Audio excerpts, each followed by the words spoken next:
Благодарам, почитувана председателка на комисија. Колега Николовски, нема неселективна исплата во Република Македонија, ама за жал има неселективна правда во Република Македонија. И вие, доколку им немавме вакво октрирано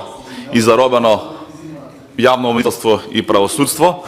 моментално наместо да беседите овдека,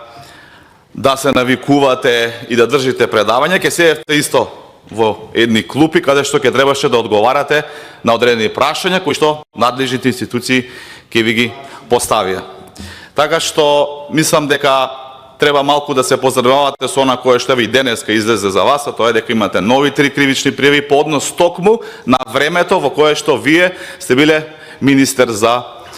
земјоделие. Да, имавте еден излет малку во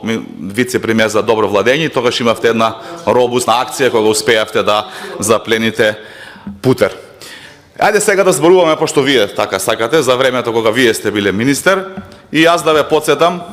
а вас втрочем и јавноста, како министер за земјоделие, наместо да биде меѓу земјоделците, плаќаше скапи хотели во странство и се расчетуваше со неколку стотици евра од ноќевање, како во кафејани и в ресторани троши милиони денари, народни пари. И да ве потсетам, се надевам се сеќавате, ако не се сеќавате, се надевам дека некои институции ќе ве потсетат на една струмичка фирма, која што вака во собственичката структура е многу блиска до СДСМ, до делот на вашите претходни представители. Тоа е една струмичка фирма која што се вика Аре Експорт, на која што вие како тогашен министер сте и доделиле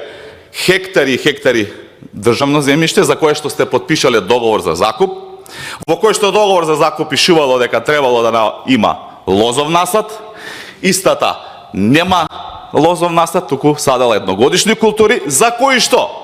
вие како министер наместо да го раскинете договорот, сте им исплаќале милионски субвенции, незаконски, и милионски пари сте ги оштетиле и земјоделците и граѓаните на Република Македонија, наместо да постапите онака како што сте биле должен како министер и да раскинете еден договор кој што не бил почитуван. И вакви примери во времето на вашето владење има многу, и јас ќе повторам, се надевам дека ќе се присетите на овие примери, ако не сега, се надевам во некои други клупи, во некои други институции, и конечно ќе си ја преземете одговорноста, затоа што иако моментално имаме неселективна правда, ве уверувам дека за многу кратко време и тоа ќе прекине и во Македонија ќе дојде правда. Ви благодарам.